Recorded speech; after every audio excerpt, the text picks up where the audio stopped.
हे प्रूफ आहे तुम्ही इथे सगळं आहात ते. काय प्रश्न विचारला तुम्ही, रिटर्न विचारता का प्लीज? मी हे विचारलं की हे जे सगळे रासायनिक अभिक्रिया होण्याचे जे काही नियम आहेत, लॉज ऑफ केमिकल रिएक्शन, हे सगळे का बरं शोधून काढले असेल लोकांनी? कशाला रिकामे उचापत्ती करत बसले असते ते? कळलं नाही आहे. सायन्स आहे ना, ते सोपं जायला हवं म्हणून. पण हे आणखीन अवघड करून ठेवलंय ना, काय ते ॲव्होगाड्रो नंबर आणि काय मोल कन्सेप्ट, हे सोपं आहे का? मॅम तिच्याने एक्झाम्पल लवकर सॉल्व होतात म्हणून. मॅम त्या सूत्रामुळे काहीतरी उपयोग होत असेल ना? हो ना, पण बघा, एखाद्या गोष्टीचा जेव्हा प्रश्न पडतो ना, तेव्हा त्याच्यावरती माणूस शोध घेतो. त्याचा असा काहीतरी प्रश्न पडला असेल ना, की त्याची गरज निर्माण झाली असेल म्हणून तो शोध लागला. नाही तर कशाला लोकांनी उद्योग केला असता?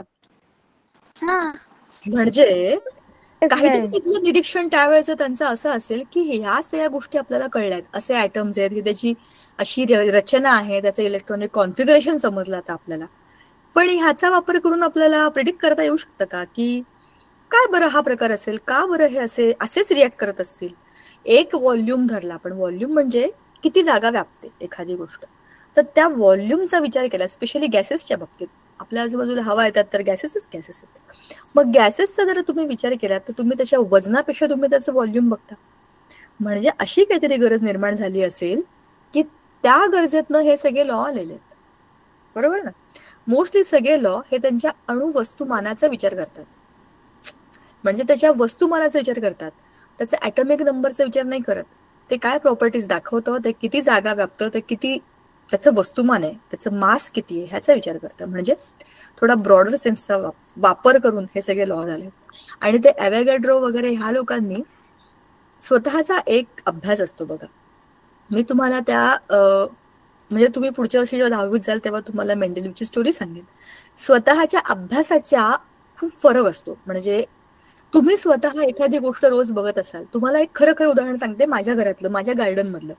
माझ्या घरात माझ्या मागे तिथे जास्वंदाचं एक झाड लावलं होतं मी. ते गुलाबी रंगाचं असं मोठं फुल असतं ना, 5 पाकळ्यांचं, असं छान डार्क पिंक कलरचं असं ते जास्वंदाचं झाड आहे. आता माझ्याकडे पांढऱ्या गोकर्णाच्या बिया होत्या, त्या मी तिथे कुठेतरी कोपऱ्यात लावलं होतं. कारण गोकर्णाचं बी असं असतं की ते एकदा रुजलं की ते सगळीकडे पसरतं, सगळ्या झाडांवरती जाऊन पडतं ते बेताळासारखं. मग ते गोकर्णाचा जो वेल आहे तो असा चढत चढत चढत चढत गवती चहा, तिथले ते ब्रह्मकमळ, तिथले गुलाब, मोगरा सगळ्यांवर गेला आणि शेवटी त्या जास्वंदाच्या कोपऱ्यातल्या झाडावर पण गेला.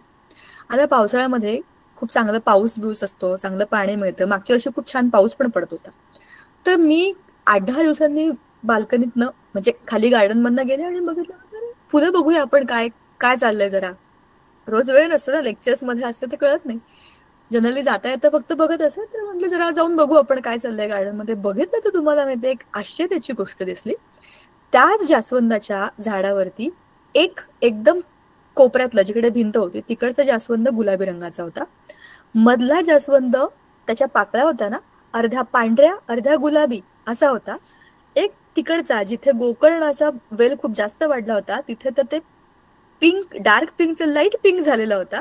अशी एकाच झाडावरती 3 वेगवेगळ्या प्रकारची जास्वंदाची फुलं होती. आणि मी त्याच्यावरती विचार करत होते की आपण तर जे झाड लावलं ते माझं खूप जुनं झाड आहे, 5-6 वर्ष झाली त्याला, त्याची फुलं मला खूप चांगली माहिती आहेत.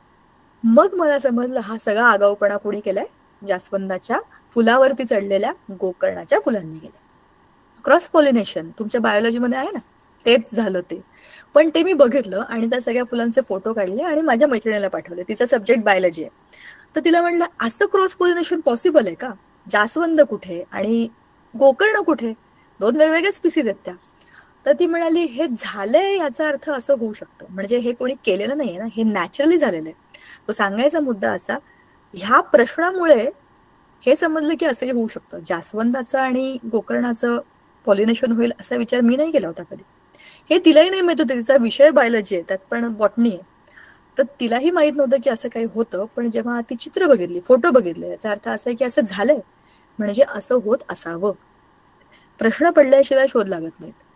आता हे क्रॉस चेक करून बघण्याकरता ती जर लॅबमध्ये गेली आणि ही फुलं ती फुलं टाकून तिने प्रयोग करून बघितले, किती प्रमाणामध्ये काय पोलन्स टाकले तर कोणत्या फुलामध्ये काय, ह्याचा एक चांगला विषय म्हणजे पीएचडीचा रिसर्च होऊ शकतो तो. तर असाच विचार त्यावेळी त्याच्या सायंटिस्टने केला होता की मोल कन्सेप्ट का आली किंवा ॲव्होगॅड्रो नंबर का आला. तर त्याच्यामध्ये जे जे त्याचं जे गमक आहे ना ते याच्याकरता आहे की आपल्या आजूबाजूला ह्या ज्या सगळ्या रिॲक्शन्स चाललेल्या आहेत, ह्या रिॲक्शन्स होण्यामागचं कारण काय, तुम्ही त्याला मोजाल कसं. You can't measure something which is very very invisible. तुम्हाला ते ॲटमच दिसत नाही, तर हे ॲटमच्या मधले पार्टिकल तुम्ही कुठून शोधून काढाल, तुम्ही काय त्याचं वजन कराल. 1 किलो वजनामध्ये पण आपल्याला चुका दिसतात, त्याच्यात एरर्स असतात. माहिती आहे ना, आपण कधी कधी मार्केटमध्ये मिरच्या आणायला जातो तर ते 1 पावचं वजन नसेल तर 2 दगड बांधलेले असतात. तुम्हाला काय माहिती 1 पाव आहे का नाही. जवळपास ते असतंच, ते काय आपल्याला फसवत नाहीत, पण त्यांच्याकडे 1 पावचं वजन नसतं, पण त्यांनी जुगाड केलेला असतो ना, सांगायचा मुद्दा. तो तुम्हाला माहिती नाही की तुम्ही जे वजन करून आणलंय ते एक्झॅक्टली तसं आहे का नाही. सांगायचा मुद्दा असा आहे की दिसणाऱ्या गोष्टींमध्ये जेवढे घोळ आहेत, न दिसणाऱ्या गोष्टींमध्ये तुम्ही कुठल्या गोष्टी करताय की त्यात काय आहे काय नाहीये. पण मग ते कसं असेल हा शोध लागला, शोध लावायचा होता आणि त्याच्यामध्ये शोधून काढायचं होतं की काय असेल. तर त्या ॲव्होगॅड्रोने त्याच्या आजूबाजूला असलेले जे काही त्याच्या माहितीतले एलिमेंट्स होते त्याच्या अभ्यासातनं, त्याच्या मॉलिक्युलर वेटच्या अभ्यासातनं स्वतःचा एक मॅथमॅटिकल मुद्दा मांडला की कितीही कोणता पण तुम्ही घ्या, म्हणजे कोणता पण तुम्ही एलिमेंट घ्या, कंपाऊंड घ्या, काही घ्या, पण 1 मोल घेतला तुम्ही, 1 मोल त्याच्या वस्तुमानाच्या इतकं ग्रॅममध्ये आपण काल बघितलं होतं, तर त्या 1 मोलमध्ये एवढ्याच नंबरचे पार्टिकल्स असतील. एक तर ते मॉलिक्युल्स असतील किंवा ते ॲटम्स असतील, असं त्याचा सांगायचा मुद्दा होता. कळलं का. म्हणजेच छोट्या गोष्टी मोजण्यासाठी त्याने आपली मदत केली, पण ते आपल्या डोक्याला ताप झाला, कारण की हे काय आता हा ॲव्होगॅड्रो नंबर कुठून आला, हा हे आपल्याला कळत नाही. म्हणजे का कळत नाही, कारण की त्याचं कनेक्शन डायरेक्ट लागत नाही. ॲटमचं स्ट्रक्चर आपल्याला समजलं, असं आहे असं आहे असं आहे, ह्या कन्सेप्च्युअल गोष्टी आहेत, पण त्याच्यामध्ये अशा वेगळ्याच तिरक्या ट्रॅकवरच्या गोष्टी जेव्हा येतात तेव्हा मग ते कठीण वाटायला लागतं. आणि हे 11वीला पण आहे. त्याच्यामुळे तुम्हाला मी सांगते 11वीत मुलांना फार कठीण जाते. कुठून आली मोल कन्सेप्ट, ती आली इथूनच. थांबा, आधी जरा पीपीटी बघा, म्हणजे मग तुम्हाला या सगळ्या गोष्टी चांगल्या आठवतील आणि चांगल्या डोक्यात पक्क्या बसतील. आपण अणु आकार, अणु वस्तुमान हे सगळं बघितलेलं आहे. आज आपण त्याच्या शेवटच्या मुद्द्याकडे जाणार आहे. व्हॅलेन्सी तुम्हाला खूप चांगली माहिती आता, आपण मागच्या वर्षीपासून व्हॅलेन्सी बद्दल बोलतोय. आउटर मोस्ट शेल मधले इलेक्ट्रॉन्स म्हणजे व्हॅलेन्सी नाही. It is that number of electrons which participate in give and take to complete the octet of that particular atom of that particular element. म्हणजे त्या ॲटम मध्ये octet complete करण्याकरता, अष्टक पूर्ण करण्याकरता जितके इलेक्ट्रॉन दिले किंवा घेतले जातात ती त्याची व्हॅलेन्सी असते. 7 इलेक्ट्रॉन असतील बाह्यतम कक्षेमध्ये म्हणजे त्याच्या व्हॅलेन्स शेलमध्ये, तर त्याची व्हॅलेन्सी 7 नाहीये, त्याची व्हॅलेन्सी 1च आहे. कारण ऑक्टेट कम्प्लीट करायला म्हणजे अष्टक पूर्ण करायला एकाचीच कमी आहे, बरोबर ना. आणि ज्याच्या व्हॅलेन्स शेलमध्ये 4 इलेक्ट्रॉन आहेत असा कोण आहे, कार्बन, आपला मित्र. कार्बनच्या व्हॅलेन्स शेलमध्ये 4 इलेक्ट्रॉन आहेत, मग त्याची व्हॅलेन्सी आहे 4. 4 इलेक्ट्रॉन देणं किंवा घेणं शक्य नाहीये, मधली संख्या आहे 4. मग तो त्याचं डोकं चालवून वेगळ्या पद्धतीचे कोव्हॅलेंट बॉन्ड बनवतो, तो शेअरिंग करतो. म्हणजेच काय, तो ऑक्टेटच पूर्ण करतो. 8 होण्याकरता त्याची व्हॅलेन्सी किती, 4. सोडियमची आउटर मोस्ट मध्ये 1च इलेक्ट्रॉन तो दिला की त्याचे आतल्या इनर शेल मध्ये 8 ऑलरेडी होते, त्याचं अष्टक पूर्ण झालं, ही इज हॅपी. क्लोरीन मध्ये 1 कमी होता, घेतला, हॅपी. म्हणजेच काय, अष्टक पूर्ण करणे त्यांच्या आयुष्याचं ध्येय आहे. ते पूर्ण झालं की ते आयुष्यात सुखी होतात, म्हणजे स्टेबल होतात. म्हणजे संयोजक व्हॅलेन्सी. काय बोलायचंय कोणाला. मॅम हे ॲव्होगॅड्रो जे नंबर आणि मोल असता, तर हे परीक्षामध्ये विचारले जातात आणि म्हणजे विचारले जाते का, आणि कशा प्रकारे विचारले जातात. परीक्षेमध्ये विचारले जातात म्हणूनच पुस्तकात आहे. तुमच्या पुस्तकात प्रश्नच येतो, म्हणजे कन्सेप्टच आहे. बघा ना, तुमच्या पुस्तकात पद्धतशीर दिलेलं आहे ते. हे तर आपलं सगळं मागच्या वर्षीच आहे, संयोजा बियोजा, हे आपल्याला माहिती आहे. नवीन कन्सेप्ट आपल्या इथून सुरू होतात. ॲव्होगॅड्रो नंबर, मोल कन्सेप्ट, अणु वस्तुमानापासून गोष्टी बदलतात थोड्या थोड्या. रेणू वस्तुमान आणि मूलची संकल्पना हे नवं. त्याच्या आधी तुम्हाला सगळं लॉजिकली सांगता येतं. मूलद्रव्य आणि संयुगाचे रेणू तर कोणी सांगेल. मूलद्रव्याचे रेणू म्हणजे काय, एकाच प्रकारचे. संयुगाचं म्हणजे काय, वेगवेगळ्या प्रकारचे. 1 का 2, 1 अणू, द्विअणू, बहुअणू, हे तुम्ही आरामात न वाचता पण ठोकू शकता, इतकं सोपं आहे. पण हे जे आहे खालचं, तर जरा पुन्हा एकदा ऐका, कारण त्याच्या खाली रॅडिकल्स आहे आणि रॅडिकल्सची सुरुवातच इथून होईल. सगळे एकमेकांना कनेक्टेड आहे. तर परत एकदा बघा, मूलद्रव्याचं आणि म्हणजे रेणू वस्तुमान म्हणजे काय? रेणू मध्ये असतात अणू. समजा एक रेणू आहे CO2. CO2 हा रेणू आहे ना, मॉलिक्यूल आहे ना. तर CO2 चं वजन तुम्ही कसं काढाल? C चं वजन अधिक 2 ऑक्सिजनचं वजन एकत्र केलं की तुमचं CO2 चं वजन, बरोबर की नाही? म्हणजेच काय, तुम्हाला प्रत्येक ऍटमचं ऍटमिक मास नंबर ऍड करावं लागतं, तेव्हा तुमचं मॉलिक्युलर मास मिळतो. हा तुमचा रेणू वस्तुमानांक आहे. कठीण नाहीये, हा आपण ऑलरेडी काढलाय, वरच्या लॉज मध्येच काढलाय. H2O चा 18 आपण आधीच काढला होता, बरोबर? असंच तुम्ही बाकीच्यांचंही काढू शकता. आता जी मोल कन्सेप्ट आहे, मोल कन्सेप्ट कशासाठी आलेली आहे की एवढ्या छोट्या वस्तूंना मोजण्याकरता एखादं चांगलं एकक पाहिजे. आपण वजन किलोग्राम मध्ये मोजतो, डिस्टन्स किलोमीटर मध्ये मोजतो, पण त्याचं SI युनिट मीटर आहे. टाइम आपण तासामध्ये मोजतो, पण त्याचं SI युनिट सेकंड आहे. म्हणजेच काय, ज्या गोष्टी आता सेकंद मध्ये का, कारण की ज्या मायन्यूट गोष्टी आहेत, तुमचं पेंडुलम किती वेळात हरला ते सेकंद हल्ला ते सेकंद मध्ये मोजतात. तासामध्ये मोजणार का तुम्ही पेंडुलम? नाही ना. तर सगळ्यात छोटी जी मेजरमेंट करण्याची एकक आहे ते आपण घेतो जनरली कम्पेअर करण्यासाठी, आणि सगळ्या जगामध्ये सगळ्या देशांमध्ये तेच वापरलं जातं. मोल ही कन्सेप्ट सगळ्या जगामध्ये एखाद्या वस्तूला मोजण्याकरता वापरली जाते, बरोबर का? इथपर्यंत आलं आपलं. आता हे कसं मोजायचं आणि करायचं? जसं की 18 ग्रॅम पाणी म्हणजे 1 मोल, म्हणजे त्याच्या रेणू वस्तुमानाला तुम्ही फक्त ग्रॅम मध्ये लावलं की ते त्याचा 1 मोल होतो एका रेणूचा. असं आता आपण कार्बन डायऑक्साईडचा जर काढला, कार्बन आणि ऑक्सिजन ह्याचं जे काही वजन येईल 44 येतं ना, 16 दुणे 32 अधिक 12 झाले 44. ह्याचा अणुवस्तुमानांक आहे 44 gram of CO2 is equal to 1 mole of CO2, बरोबर? हे आपण ऑलरेडी बघितलेलं आहे काल, ठीक आहे ना? ही आहे मोल कन्सेप्ट. फार त्याला आता स्ट्रेस घेऊ नका त्याचा, आपल्याला यावर्षी एवढंच आहे. बोला. नाही, मी नाही होमवर्क दिला होता कुठला.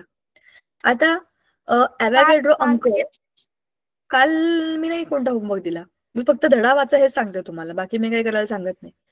धडा वाचला की आपल्या डोक्यात घुसतं. आता ॲव्होगॅड्रो नंबर काय होता? CO2 मधील मोलची संख्या कशी काढली आपण? CO2 ह्या प्रश्नात दिलं होतं म्हणून हे आले, पण कोणत्याही पदार्थाच्या 1 मोल राशीमधील रेणूंची संख्या निश्चित असते. 1 मोल मध्ये किती रेणू आहेत ही संख्या निश्चित असते, असं कोणी सांगितलं होतं? या ॲव्होगॅड्रोने म्हटलं होतं ना मी. त्याने त्याचे स्वतःचे एलिमेंट्स घेतले, त्याचे एलिमेंटचे मॉलिक्युलर वेट घेतले, ते सगळे एकत्र केले, त्याचं इक्वेशन केलं, आणि मग त्याला जे डोक्यात होतं की हे असं असेल, जसं की ऍटमच्या स्ट्रक्चरमध्ये उदरपड होता की मध्ये न्यूक्लियस आणि आजूबाजूला इलेक्ट्रॉन आहे, बरोबर ना? तसंच याचं म्हणणं होतं की प्रत्येक एलिमेंटच्या एका मोलमध्ये एकच नंबर ऑफ इलेक्ट्रॉन असणार, आणि ते त्याने कॅल्क्युलेशन्स केले, मॅथमॅटिकल कॅल्क्युलेशन्स केले. बघा, खूप चांगले सायंटिस्ट, खूप चांगले फिजिसिस्ट आणि खूप चांगले केमिस्ट आणि खूप चांगले बायोलॉजिस्ट सुद्धा खूप चांगले मॅथमॅटिशियन होते. मी तुम्हाला काय सांगितलं, तुम्हाला कळलं का? कुठलाही तुम्ही टॉपिक घ्या आणि तुम्हाला त्याच्यात डीप रिसर्च करायचा असेल तर तुमचं मॅथ्स जबरदस्त स्ट्रॉंग असलं की तुम्ही काहीही बोललात जगात तरी त्याची किंमत असते. का? मॅथमॅटिकल इक्वेशन डेरिव्हेशन सांगणं सोपं नाहीये. तुम्ही त्याच्या एक एक लेवल समजून त्याला तुम्ही डेव्हलप करत असता. हा नंबर डेव्हलप करणं कसलं भारी काम आहे या माणसाचं. आपण विचार पण नाही करू शकत की 1 मोल मध्ये कशाला पार्टिकल मोजायचे, पण त्याने ते सांगितलं की हे पार्टिकल सेम असणार, आणि त्याने ते मॅथमॅटिकली प्रूव्ह करून दाखवलं. त्याच्याकडे अवेलेबल असलेल्या सगळ्या रेणूंचे मॉलिक्युलर मासेस घेऊन त्याने हे सिद्ध केलं की हा नंबर एवढाच आहे. 1 mole of anything is equal to 6.022 into 10⁻23 particles. मग पार्टिकल्स तुम्ही ऍटम म्हणा, मॉलिक्युल म्हणा, आयन म्हणा, काहीही म्हणा. जसं 1 डझन म्हणजे 12 केळी, हे कन्फर्म आहे. तसं 1 मोल म्हणजे एवढे पार्टिकल्स, हे कन्फर्म आहे. ठीक आहे.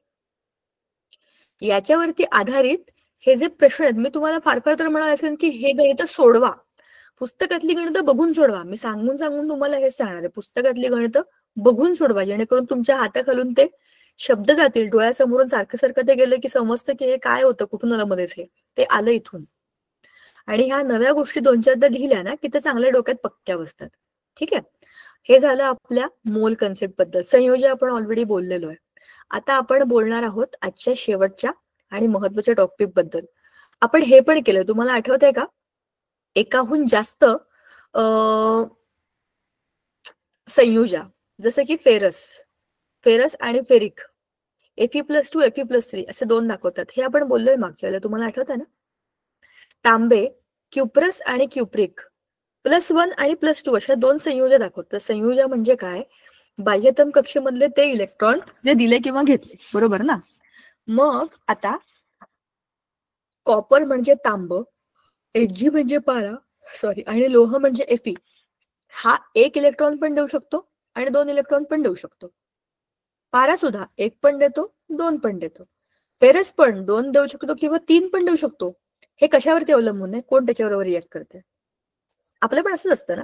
बघा, समजा मी आयन आहे, माझ्याकडे माझी एक मैत्रीण आली, ती मला म्हणाली, मला ना माझ्याकडे काही आज हे नाहीये ग, मला रफ पेज दे ना, मला लिहायचंय. तर मी बघेन, किती चांगली मैत्रीण आहे माझी, ठीक आहे, बरी आहे, मी 2 पानं देईन तिला. पण माझी बेस्ट फ्रेंड आली, ती म्हणाली, माझी वही चुकून आज घरी राहिली, प्लीज मला 2-3 पेजेस एक्स्ट्रा देऊ शकतेस का, मी रफ बुक पण नाही, म्हणून तू काळजी करू नकोस ग, घे. मी एक्स्ट्रा 3 देऊन टाकेन तिला. सांगायचा मुद्दा, कोण आलाय घ्यायला याच्यावरती अवलंबून आहे की आपण किती देतो. जसा माझा खूप चांगला मित्र आहे, त्याला मला चॉकलेट द्यायचे असतील माझ्या बर्थडेच्या, मी वर्गात सगळ्यांना चॉकलेट वाटते ना, माझा खूप चांगला मित्र आहे किंवा खूप चांगली मैत्रीण आहे, कोणी असू शकतं, किंवा माझे आवडते टीचर आहेत, त्यांना मी 2 चॉकलेट देईन, आणि त्यांच्याहूनही आवडते टीचर आहेत, त्यांना मी 3 चॉकलेट देईन. माझ्यावर आहे ना कोणाला किती द्यायचंय, बरोबर. तर हे देणं कोणावरती असतं, समोरचा कोण घेणार आहे त्याच्यावरती.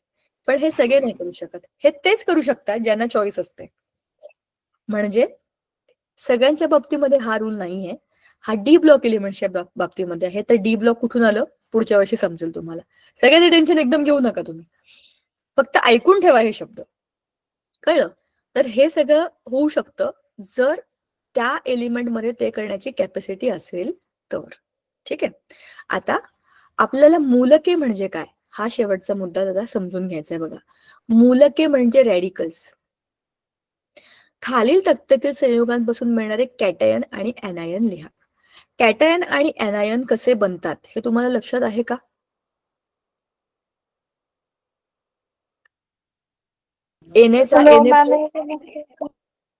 काय काय काय हो का नाही आठवेल तुम्हाला. चला मी तुम्ही प्रॉब्लेम नाही, आपण रिवाइज करू. याच्यावरच पुढच्या गोष्टी येतील. आता मला स्वप्नात पण आजकाल हेच दिसतंय, ऍटॉमिक स्ट्रक्चर. मी सारखं सारखं हेच काढते, हे ऍटमच आता माझ्या स्वप्नात येतात, माहितीये का तुम्हाला. बघा, हा एक आणि हा दुसरा, असे 2 मी काय काढले सांगा बरं मला. ऍटम्स.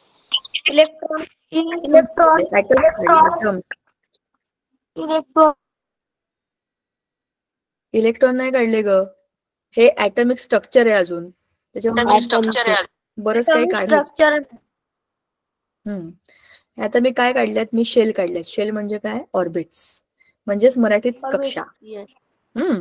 आता हे आहे त्याचं केंद्रक. केंद्रकाला आता मी देणार रंग, कोणता रंग देऊ, हा देते, वेगळाच रंग आहे, विचित्र रंग देऊया. कसा रंग आहे ना, 4-5 रंग एकत्र करून असे घाणेरडे रंग बनतात. जेव्हा ते आपण चित्रकलेच्या ह्याच्यामध्ये ते असे हिरवे, पिवळे, निळे सगळे एकत्र करतो ना, असा काहीतरी एक वेगळाच रंग बनतो है ना.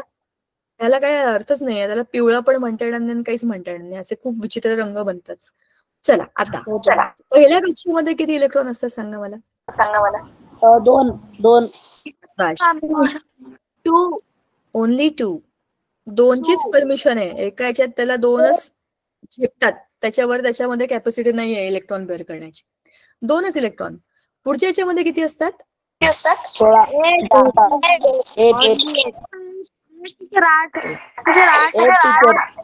8 असतात मॅम. 8 असतात. 4 5 6 आणि 7. मी याच्या आउटर मोस्ट शेल मध्ये 7च इलेक्ट्रॉन काढलेले आहेत. आता इथे याच्यामध्ये मी 8 काढेन. 1 2 3 4 5 6 7 8. इनर मोस्ट के शेल मध्ये याचं नाव आहे के शेल. के शेल मध्ये 2, एल शेल मध्ये 8, के एल एम. आता ही एम शेल आहे. एम शेल हे मी कुठून काढलं? मागच्या वर्षी आपल्याला होतं ना नील्स बोरचं स्थायी अणू. त्याच्यामधल्या KLMN अशी नावं होती. हा ह्याच्यातला बाह्यतम कक्षेमधला 1 इलेक्ट्रॉन. आता ह्याच्या आउटर मोस्ट शेल मध्ये 1 इलेक्ट्रॉन आहे. ह्याच्या आउटर मोस्ट शेल मध्ये 7 इलेक्ट्रॉन आहेत. आता काय होईल तुम्हीच मला सांगा. 7 आणि 1 7 आणि 1 मॅम मी सांगू का लावण्य? न्यूक्लियस त्याला देईल. लावण्य नको थांब. कोणत्या तरी मुलाचा आवाज येतोय. थांब त्याला बोलू देऊया आपण. बोल रे. तुझं नाव सांग आधी मला. मुलांनो बोला. मॅम तुम्ही आता काय म्हणलं? प्रेझेंट रिटर्न कराल का? क्वेश्चन रिटर्न करा ना प्लीज. मी आता आपल्याला ऐका 1 मिनिट. मी फक्त विचारलं की आता काय होणार आहे. ह्याच्या शेलमध्ये 7 इलेक्ट्रॉन आहेत. याच्या शेलमध्ये 1च इलेक्ट्रॉन आहे. आणि कोणता तरी मुलगा काहीतरी बोलत होता. मी म्हटलं अरे बाबा तू बोल. मी एवढंच बोलले. बोल रे काय होईल? कोण बोलत होतं? नाव पण सांगा. कहाँ गए भैया? सॉरी मैम, मैं लेफ्ट हो गई थी. नाही कोणीतरी मुलगा होता. ऑल राईट, जॉईन केलंस, व्हेरी गुड, शाबाश. परंतु कोण मुलगा होता आता बोलत होता? अरे मुलांनो बघा, आम्ही सगळ्या मुली आहोत. आम्ही खूप बोलतो. नंतर असं होतं की मुलांना बोलायला चान्स मिळत नाही. म्हणून मी आधीच सांगितलं मुलींनो थांबा आणि मुलांना बोला. सो मुलांनो बोला, आता तुमची वेळ बोलण्याची. मॅम मी सांगू का? तेजस सांग ना. सांग मॅम. त्याच्या शेवटच्या कक्षेमध्ये 1 आहे आणि दुसऱ्याच्या शेवटच्या कक्षेमध्ये 8 आहे. पण त्याला हे पूर्ण होण्यासाठी त्याला 1 इलेक्ट्रॉन लागेल. म्हणून ना याच्यात आहे ना पूर्ण होण्यासाठी 8 इलेक्ट्रॉन लागेल आणि 1 जास्त आहे ना, म्हणून तो ना 1 शेअर करीन दुसऱ्यासोबत. Ionic bond.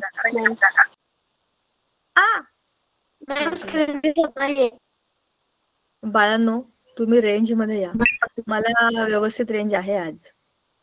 आमच्याकडे एकदम असा झिरमिर पाऊस पडतोय. त्या पाण्याला काहीच अर्थ नाही असा पाऊस येतो. त्याच्यामुळे माझा नेटवर्क प्रॉब्लेम नाही आज. हॅलो मॅम, क्वेश्चन रिपीट करता का मॅम? हा, क्वेश्चन असा होता बाळांनो, या खालचा सर आपण याला नावं देऊया. हा आहे ए आणि हा आहे बी. हे 2 ऍटम आहेत. ए च्या आउटर मोस्ट शेल मध्ये 7 इलेक्ट्रॉन आहेत आणि बी च्या आउटर मोस्ट शेल मध्ये 1 इलेक्ट्रॉन आहे. पण त्याला स्टेबिलिटी हवी असेल तर तो काय करेल? तेजसने बरोबर सांगितलं. माईक बंद करा, माईक बंद. मला माझाच आवाज येतोय. याच्या आउटर मोस्ट शेल मध्ये 7च इलेक्ट्रॉन आहेत. त्याला 1च पाहिजे. 7 इलेक्ट्रॉन आहेत. 7च नाही, 7 इलेक्ट्रॉन आहेत. 1च हवाय ऑक्टेट कम्प्लीट करायला. आणि याच्याकडे आधीच्या शेलमध्ये एल शेलमध्ये ऑलरेडी ऑक्टेट आहे. शिवाय एम मध्ये एक ऍडिशनल आलाय. आता हा 1 ह्याच्या जीवाला ताण झालाय की नाही. हा घालवला तर हा सुखी होईल ना. माझं ऑक्टेट तयार आहे, तू जा बाबा, दिल्या घरी सुखी राहा. मग तो काय करतो? इलेक्ट्रॉन इकडनं जातो आणि दुसऱ्या ऍटम मध्ये त्याला मदत करतो. हा सुखी, तो सुखी. पण आता याच्यामध्ये काय झालं ते बघा. ऍटम म्हणजे जसे ते आहेत तसे, पण त्याला त्याचा इलेक्ट्रॉन दिला की तो झाला पॉझिटिव्ह. ह्याने त्याच्याकडनं इलेक्ट्रॉन घेतला की हा झाला निगेटिव्ह. असं का झालं? न्यूक्लियस मध्ये काहीच बदल झाला नाहीये. तुमच्या केंद्रकामध्ये जितके न्यूट्रॉन होते तेवढेच आहेत, जितके प्रोटॉन होते तेवढेच आहेत. पॉझिटिव्ह चार्ज प्रोटॉनचा तिथे आहे तसाच आहे. पण इथला एक इलेक्ट्रॉन गेला म्हणजे काय झाला, पॉझिटिव्ह चार्ज एकने वाढला. इथे सुद्धा आतमध्ये जितके प्रोटॉन आहेत तितकेच प्रोटॉन आहेत, पण एक इलेक्ट्रॉन वाढला म्हणजे इलेक्ट्रॉनचा एक निगेटिव्ह चार्ज वाढला. म्हणजे हा झाला तुमचा एनायन आणि हा झाला तुमचा कॅटायन. हे एनायन आणि कॅटायन काय आहेत, आयन्स, हे ऍटम्स नाही आहेत, स्वतःची ओळख हरवलेले ऍटम्स आहेत ते. आता मी त्याचं उदाहरण दिलं तुम्हाला, मी तेच उदाहरण देते, मला आवडलं ते उदाहरण, एकदम खरं. Hello ma'am. बोल लावण्या. मॅम कोणाला सांगायचं नसेल, म्हणजे कोणाला जर बोलायचं नसेल तर मी सांगू का स्पष्ट करून? हा, अजून काही वेगळं सांगणार आहेस का, सांग. म्हणजे तसंच आहे पण थोडंसं डीपमध्ये. तर जो फर्स्ट ॲटम आहे तर तो मला बघून असं वाटतंय तो क्लोरीन असेल, कारण की त्याच्या आउटर मोस्ट जी ऑर्बिट आहे त्याच्यामध्ये 7 आहे, आणि जो दुसरा बी आहे तो सोडियम असेल, कारण की त्याच्या ऑर्बिटमध्ये शेवटच्या 1 आहे. तर जो फर्स्ट आहे तो क्लोरीन आहे. तर क्लोरीन हा तो काय करतो, त्याला एक इलेक्ट्रॉन हवा असतो, त्याच्यामुळे त्याला एक इलेक्ट्रॉन हवा असतो, त्याच्यामुळे तो कोणाकडून तरी घेतो. तर तो त्या म्हणजे त्याचा जो प्रोटॉन आहे हा त्याचे 11 प्रोटॉन आहे, आणि तो जे 7 त्याचे जे अणूमध्ये जे प्रोटॉन आहे ते 17 आणि जे इलेक्ट्रॉन आहे ते 17. तर त्याला जे बाहेरचं कवच आहे तर ते पूर्ण करायचं आहे, तर तो एक त्याला म्हणजे सगळे देण्यापेक्षा तो एक घेतो आणि तेव्हा तो बनतो ॲनायन. तर त्याच्याकडे जे 17 प्रोटॉन आहे ते प्रोटॉन 17च राहता, पण जे इलेक्ट्रॉन आहे ते 18 होऊन जाता. म्हणजे त्याच्यावरला निगेटिव्ह हा चार्ज वाढतो आणि तो -1 होऊन जातो. त्याच्यामुळे हा क्लोरीन आहे हा ॲनायन होऊन जातो. आणि तशाच प्रकारे जो सोडियम आहे, आता हा सोडियम च्या अणूमध्ये किती 11 प्रोटॉन आहे आणि 11 इलेक्ट्रॉन आहे. तर सोडियमला पण त्याचं बाहेरचं कवच पूर्ण करायचं आहे, त्याच्यामुळे तो जो एक अणू आहे तो गमावतो, म्हणजे दुसऱ्यांना देऊन टाकतो. क्लोरीनला ज्याला हवा असतो, जेव्हा तो इलेक्ट्रॉन गमावतो तर त्याच्याकडे 11 प्रोटॉन राहतात आणि 10 इलेक्ट्रॉन राहतात, कारण की त्याने एक गमावलेलं आहे. त्याच्यामुळे त्याच्यावर एक धन प्रभार बनतो, म्हणजे +1 बनतो, आणि त्याच्यामुळे तो कॅटायन बनतो. ओके, सगळं जे सांगितलंय त्याच्यामध्ये एक मिस्टेक आहे, हा क्लोरीन नाहीये, हा फ्लोरीन आहे. ह्याच्यामध्ये 2 आणि 7 हे इलेक्ट्रॉनिक कॉन्फिगरेशन आहे, कारण फ्लोरीनचा ॲटॉमिक नंबर 9 आहे. फ्लोरीनच्या खाली क्लोरीन आहे तो 17 आहे. इट्स ओके, बाकी सगळं बरोबर. ह्याच्या आउटर मोस्ट शेलमध्ये 7च इलेक्ट्रॉन आहेत, पण मध्ये 2 आहेत, 7 + 2 9. तो क्लोरीन नसून फ्लोरीन आहे. हा सोडियम आहे, बरोबर आहे, 2 8 1 हे इलेक्ट्रॉनिक कॉन्फिगरेशन सोडियमचंच आहे. तुम्ही त्याला कुठलंही नाव द्या, मी हे ए आणि बी मुद्दाम दिलं, त्यांची आयडेंटिटी ठीक आहे, दॅट्स ओके, आपल्याला माहिती आहे. मगाशी तर एका शेलमध्ये 2 इलेक्ट्रॉन आणि दुसऱ्या याच्यामध्ये 1 इलेक्ट्रॉन, हायड्रोजन हेलियम लिथियम, तो लिथियमचा ॲटम होता. तुम्ही कुठलंही स्ट्रक्चर काढलं तरी तो कुठला ना कुठला ॲटम हा असणारच आहे ना. तो इट्स ऑल राईट, नाव कोणतं असेल तरी बाकी सगळी थिअरी बरोबर आहे. आता प्रश्न असा आहे, हे ॲटम आणि हे जे आयन्स आहेत ह्याच्यामध्ये फरक काय? ॲटम्स म्हणजे आपण, जसे आपण आहोत तसे. आपल्या घरी आपण कसे असतो, जसे आपण आहोत तसे असतो. कोणी कितीही बोलू दे, कोणी काही करू दे, आपण ऐकतो का कोणाचं? तेव्हाच कामं करतो जेव्हा आपल्याला करायचे असतं, तेव्हाच अभ्यास करतो जेव्हा आपल्याला करायचं असतं, तेव्हाच जेवण करतो जेव्हा आपल्याला करायचं असतं, तेव्हा तेवढाच वेळ टीव्ही बघतो जेवढा वेळ आपल्याला बघायचा असतो. म्हणजेच काय, आपल्या घरी आपण राजे असतो. बाकी सगळे आपल्याप्रमाणे ऍडजस्ट करतात, ओरडतात, बोलतात, मारतात, थकतात, गप्प बसतात. आपण काय करतो, आपल्याला जे हवं ते करतो.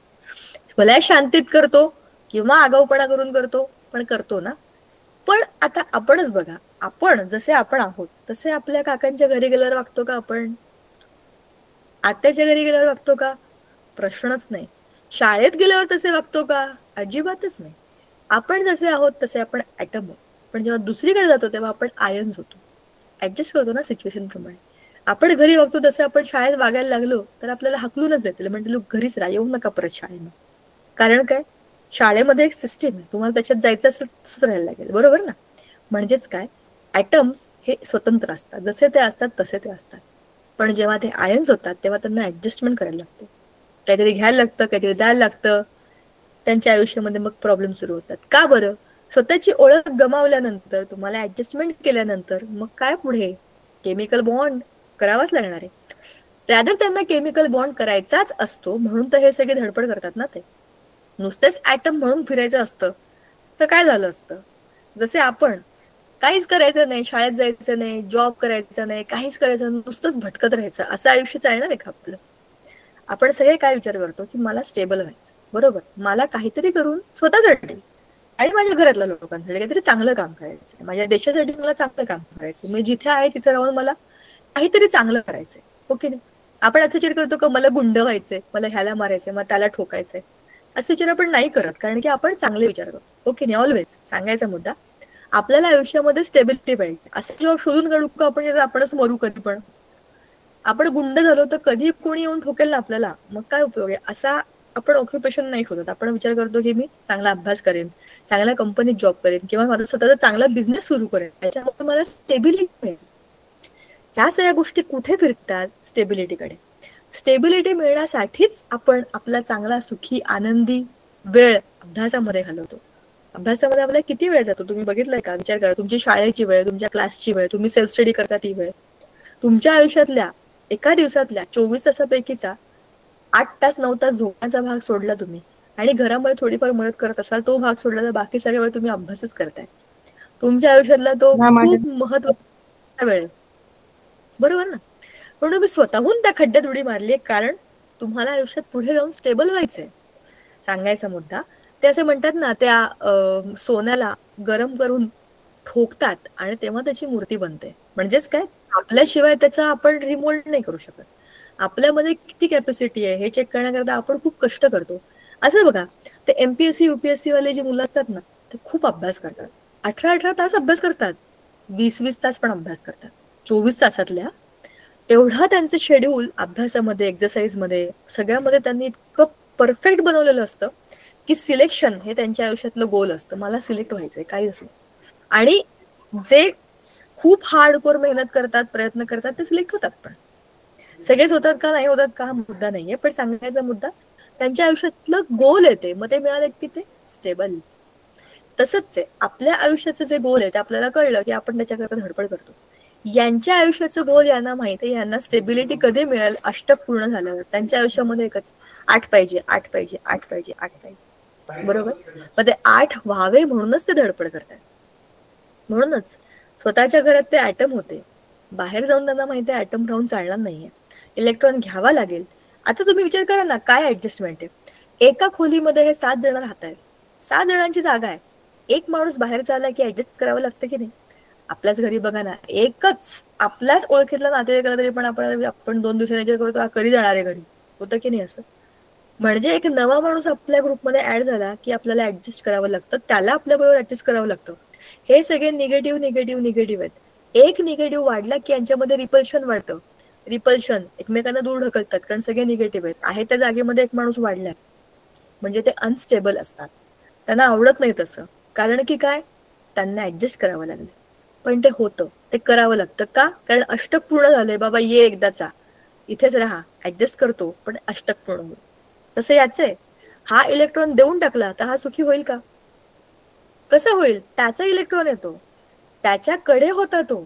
आपल्याकडचे एक रुपयाचं कॉईन पण आपण कोणाला देतो, त्याच्यामध्ये बांबू येईल आपला विचार करतो आपण, किंवा एक चॉकलेट येईल, हो की नाही? सांगायचा मुद्दा, त्या 1 रुपयाला सुद्धा आपण धरून ठेवतो. तर ह्याचा तर हा इलेक्ट्रॉन आहे, ह्याला देऊन टाकायचं असेल त्याला किती वाईट वाटत असेल. पण त्याच्या स्टेबिलिटी करता ते गरजेचं आहे. मग त्या ऍटमचा तो आयन होतो आणि आयन होतो म्हणूनच तो पुढे जातो. ऍटम राहिला असता तर तसाच राहिला असता, एकटा, वेडा, काय म्हणतात त्याला, काय आहे तो तसा एकदम रॉ, तसाच राहिला असता आणि तसाच शेवटपर्यंत मोकाट फिरला असता. पण त्याचं काहीही झालं नसतं आयुष्यामध्ये. पण असं कोणाला राहिलेलं आवडतं का? त्या माणसाला आवडत नाही आणि त्या आजूबाजूच्या समाजाला आवडत नाही. तू हे कर, तू ते कर, अमुक कर, तमुक कर, सांगणारे लोक असतात, तो फोर्स असतो आजूबाजूचा. टेम्परेचर प्रेशर म्हणतो ना आपण, ऍटमॉस्फेरिक कंडिशन, त्या या आहेत यांच्या बाबतीतले. तर ते बिचारे स्वतःच इलेक्ट्रॉन देतात आणि घेतात आणि स्टेबिलिटी करता जातात. तर त्यांची स्टेबिलिटी आहे अष्टक म्हणजे 8. बरोबर ना? म्हणजेच आता हे ऍटम नाही आहेत, हे आयन्स आहेत. हेच रॅडिकलचं मूळ. समजलं का? आता आयन्स कुठे होते? इथे होते. आपण आयन्स बद्दल बोललो की आयन्स कसे बनतात. बघा, आयनिक बंध असणाऱ्या संयुगांचे 2 घटक असतात, कॅटायन पॉझिटिव्ह. आपल्या याच्यामध्ये कोण होता? कॅटायन B+ सोडियम, आणि ऍनायन म्हणजे निगेटिव्ह म्हणजेच ऋण प्रभारित आयन. आता हे घटक स्वतंत्रपणाने रासायनिक अभिक्रियांमध्ये भाग घेतात कारण त्यांना मूलक असं म्हणतात. ते आता रॅडिकल झालेले आहेत. ठीक आहे ना?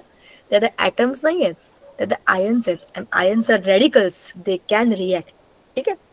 कॅटायन रूपी मूलकांची जोडी हायड्रॉक्साईड या ऍनायन रूपी मूलकासोबत झाली की विविध आम्लारी तयार होतात. कॅटायन आणि ऍनायन एकत्र आले की आम्लारी बनतात. जसं हे Na+ स्ट्रॉंग आहे.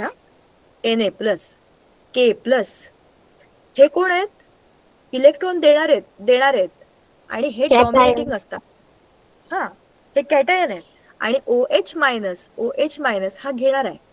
मग यांच्यापासून काय बनले? NaOH, KOH हे काय बनले? आम्लारी. तसंच जर क्लोरीन घेतलं, ब्रोमीन घेतलं तर HCl, HBr हे काय? ऍसिड्स. म्हणजे तुमचं ऍनायन जर स्ट्रॉंग असेल, तर ते बनतं ऍसिड. कॅटायन स्ट्रॉंग असेल तर ते बनतं बेस म्हणजे आम्लारी. ठीक आहे. ऍनायनांना आम्लधर्मी मूलक म्हणतात. तुमचे ऍनायन काय आहेत? हे ऍनायन हे ऍसिडिक असतात. बरोबर ना? ऍसिड मध्ये क्लोरीन मायनस स्ट्रॉंग आहे. बोला मॅडम, NI चा फुल फॉर्म काय आहे? NI कुठे लिहिलंय? NI NIM आता तुम्ही बोलले ते. मॅम NIN म्हणतोय. एक मिनिट, मी 2 गोष्टी म्हणाले. Na आणि K या वाक्यातलं म्हणताय का तुम्ही? Na+ आणि K+? ऍनायन म्हणताय का? ऍनायन. Yes ma'am, yes.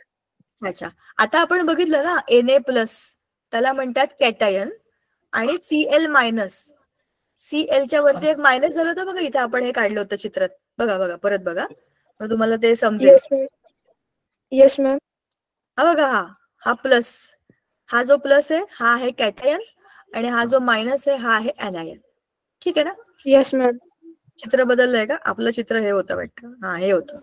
हा आहे ऍनायन आणि हा आहे कॅटायन. समजलं का? ऍनायन म्हणजे काय? ऍनायन म्हणजे निगेटिव्ह चार्ज. हे A-. Yes ma'am.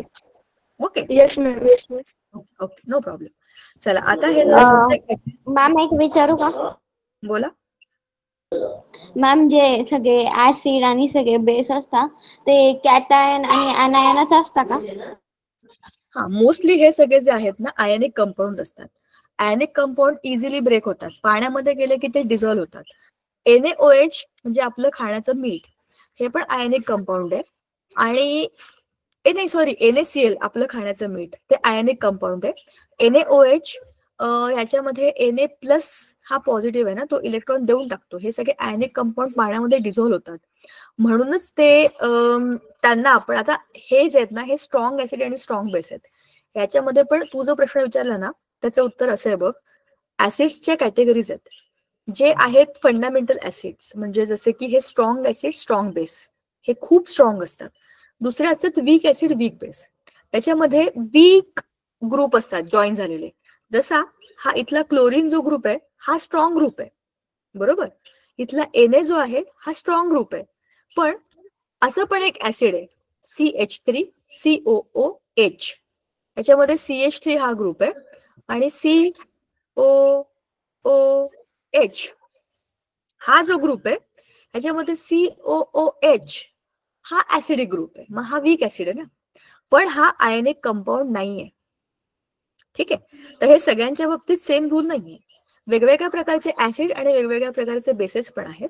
त्यांचं कॉन्सन्ट्रेशन पण वेगळं वेगळं असतं आणि त्याचं फॉर्मेशन पण वेगळं वेगळं असतं. ठीक आहे. ऑलराईट.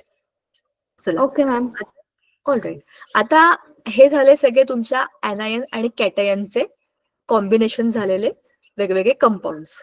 आता आम्लधर्मी मूलके धातूंच्या अणूंपासून इलेक्ट्रॉन काढल्यावर बनतात. आपण आताच बघितलं, धातूच इलेक्ट्रॉन देतात म्हणून ते कॅटायन बनतात.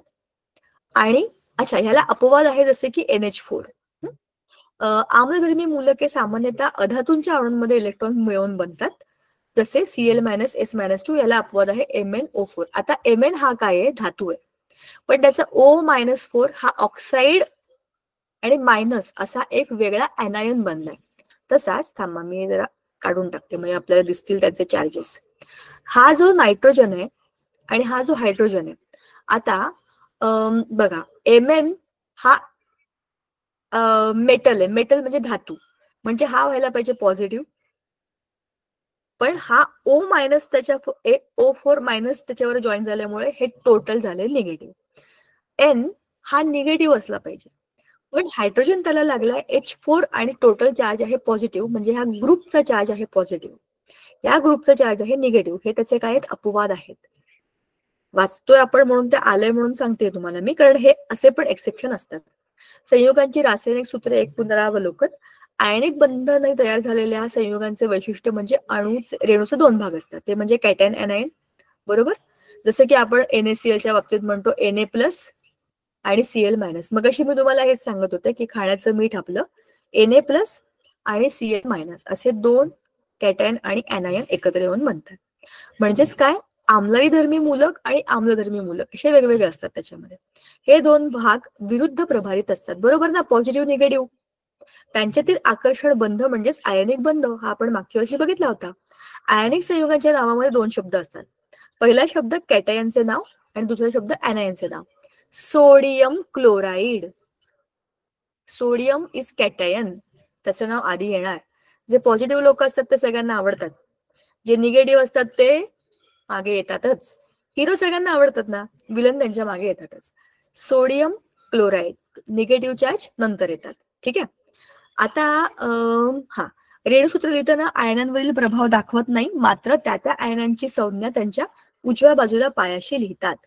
Na+Cl- असं आपण वेगळं लिहित नाही, आपण त्याला NaCl असंच लिहितो, ठीक आहे. आता आपल्याला समजलं आयनिक कंपाऊंड म्हणजे काय असतात.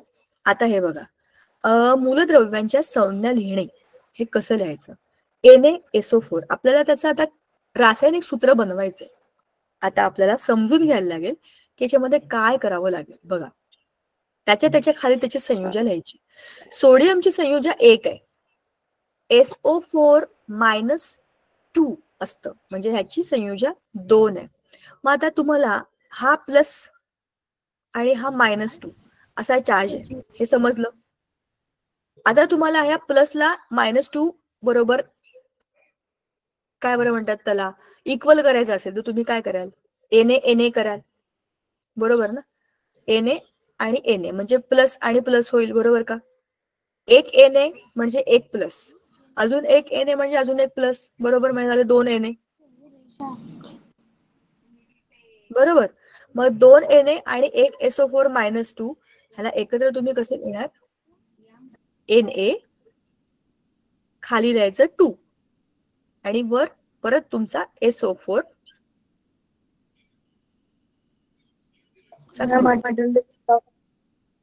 झालं तुमचा कंपाऊंड तयार. कळलं काय झालं. Yes ma'am. काय केलं तुम्हाला, जे त्यांनी 3 पायऱ्यांमध्ये सांगितले ते आपण एका पायरीमध्ये इझिली केलं. सोडियम परत बघा, परत सांगते, मॅम घ्या. हे एक्झाम्पल समजलं, पण अजून एक दुसरं एक्झाम्पल घेऊन बघा ना. घेऊ ना, खाली आहे ते पण घेऊ. आधी हे बघा, सोडियमचा चार्ज आहे +1, SO4-2 असतं. मला माहितीये कारण खाली दिले ते आहेच, पण मला माहितीये की SO4-2 असतं. हे तुम्ही खाली चेक करू शकता. तुम्ही कसं सोडवणार हे कुठून आलं ताई, हे आलं इथून. SO4- बघा, SO4-2 आहे की नाही, मी तेच इथे वरती लिहिलं. पाठ करायची गरज नाही, इथून चेक करायचं. आता एक प्लस आणि एक -2 आहे, मग प्लसला अजून एक प्लस पाहिजे असेल तर तुम्हाला अजून एक Na ऍड करावा लागेल, म्हणजे 2 Na होतील. दोघांना 2 Na आणि SO4-2 ला एकत्र लिहिलं तर आपण कसं लिहिणार त्याला, Na2 खाली लिहितात ना, आणि SO4 हा झाला तुमचा कंपाऊंड तयार. ठीक आहे. आता आपण खालचं एक उदाहरण घेऊया आणि असं हा धडा इथं संपणार आहे याच्यानंतर. हो ना? नाही, अजून थोडंसं काहीतरी बाकी आहे. एवढंच आहे. तिरकस गुणाकार पद्धतीने हे तुम्ही करून बघा, हेच तुम्हाला सांगितलंय. आपण घेऊया एक घेऊया आपण असं घेऊया का, AL इथला AL घेते पहिला मी, AL + 3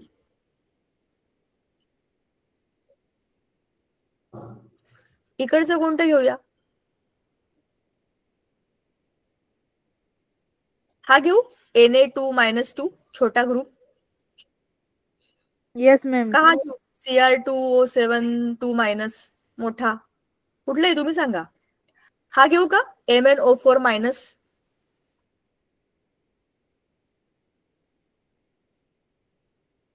हो. कुठलेही घ्या, तुम्हाला जे पाहिजे ते तुम्ही घेऊ शकता. MnO4-. ह्याचा आता +3 आहे ना आणि हा मायनस आहे. AL मध्ये आता 3 आणि हा 1. आता बॅलन्स करायचं तुम्हाला. कसं करणार तुम्ही, इथे +3 आणि एक -1. आता तुम्हाला काय इक्वल करावं लागेल सांगा जरा मला तुम्हीच.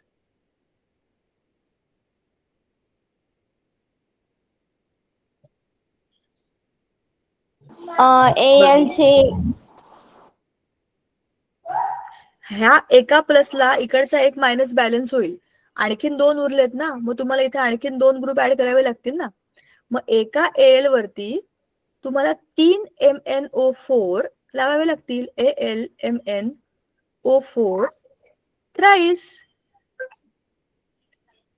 बरोबर का? बघा इथे +3 आहे ना,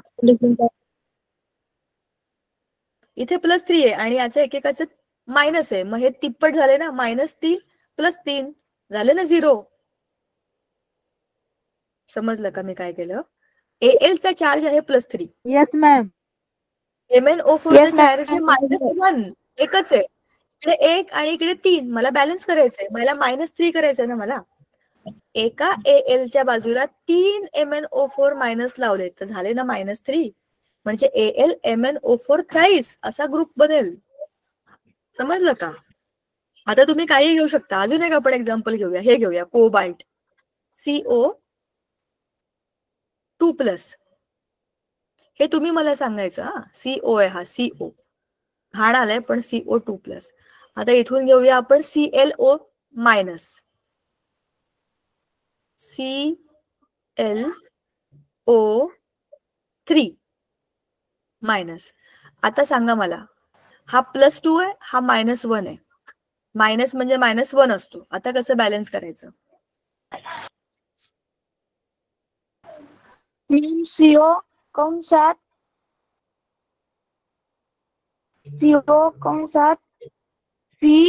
ClO3 वजा कंस पूर्ण वजा 3. बाहेर 2. इकडे +2 आहे, इकडे +2 साठी 2च लागतील ना. Yes ma'am. 2 लागतील ना. एकात एक बॅलन्स झाला, एकच उरला. म्हणजे ह्याला बॅलन्स करण्याकरता 2 गट लागतील तुम्हाला. रिलॅक्स, तुम्ही हे शांतीत करून बघा, तुम्हाला समजेल. कठीण नाहीये हे.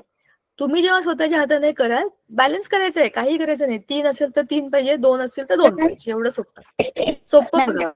H+ आणि Cl-. काय झालं? H+. मला काही आवाज नाही येते बघा, ब्रेक होतोय आवाज. मॅम खरंच मला काही ऐकू नाही आलं. ऐका, तुम्ही चॅटबॉक्स मध्ये टाका काय सांगताय. H+Cl- प्लस बॅलन्स झाला. असं तुम्ही कोणाचंही कुठेही कॉम्बिनेशन घेऊ शकता आणि स्वतःचे कंपाऊंड बनवून बघू शकता. ते असतीलच असं नाही, पण आपल्याला त्याचे इक्वेशन मॅनेज करायचे, करून बघायचे. ठीक आहे. हा धडा आपला इथे संपला. तुम्हाला कळलं का? छान होता की नाही धडा? मस्त होता. अणू, त्याचं मोजमाप, द्रव्याचं मोजमाप, त्याचे लॉज, मोल कन्सेप्ट, अवॅगॅड्रो नंबर आणि रॅडिकल्स घेऊन तुम्ही स्वतःचे कंपाऊंड्स बनवणं, असं बरंच काही तुम्ही या धड्यामध्ये केले. पुढच्या वेळेला आपण नवा धडा सुरू करू. आज थांबायचं? Homework. Yes ma'am. Homework exercise solve करून बघा. जरा झालं की एक्सरसाइज लिहून टाकायची. ठीक आहे, भेटूया Yes, पुढच्या ma'am. वेळेला. Bye, good night. Bye bye ma'am. Bye ma'am. Bye मुलांनो, टाटा.